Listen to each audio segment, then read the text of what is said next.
I studied the 10 most powerful empires over the last 500 years, and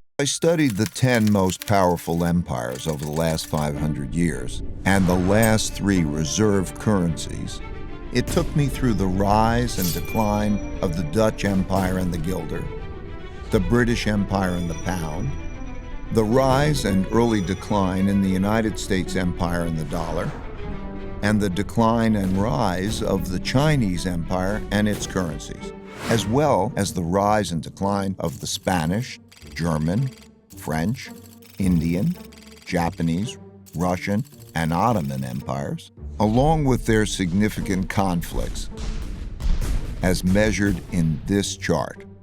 To understand China's patterns better, I also studied the rise and fall of Chinese dynasties and their monies back to the year 600. Because looking at all these measures at once can be confusing, I'll focus on the 4 most important ones: the Dutch, British, US, and Chinese. You'll quickly notice the pattern.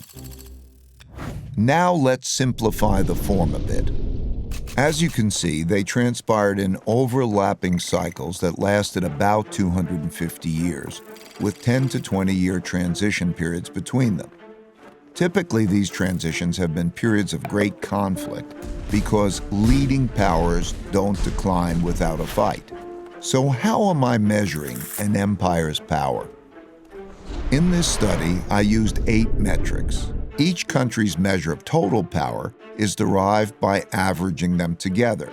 They are education, inventiveness and technology development, competitiveness in global markets, economic output, share of world trade, military strength, the power of their financial center for capital markets, and the strength of their currency as a reserve currency.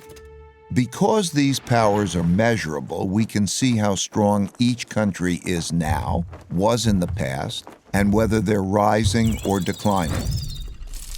By examining the sequences from many countries, we can see how a typical cycle transpires. And because the wiggles can be confusing, we can simplify it a bit to focus on the pattern of cause-effect relationships that drive the rise and decline of a typical empire.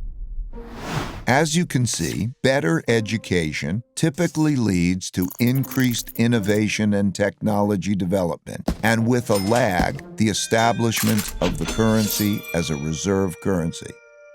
You can also see that these forces then declined in a similar order, reinforcing each other's decline.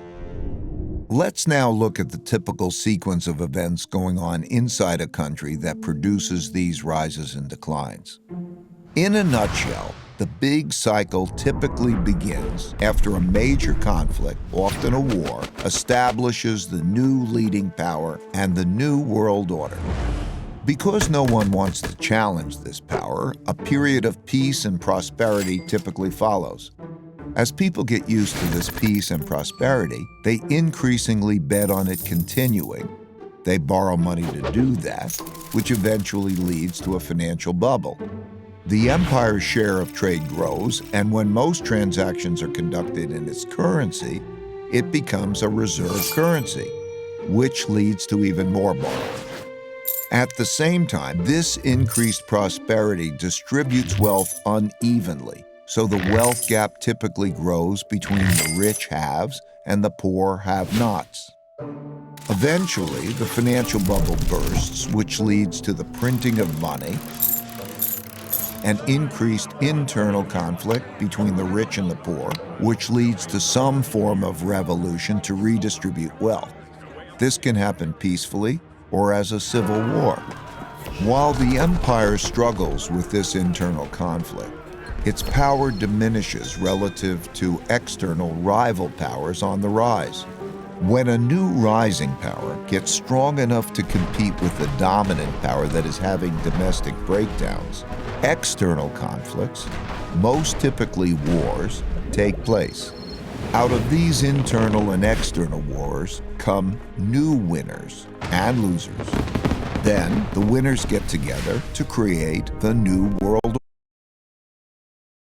and the cycle begins.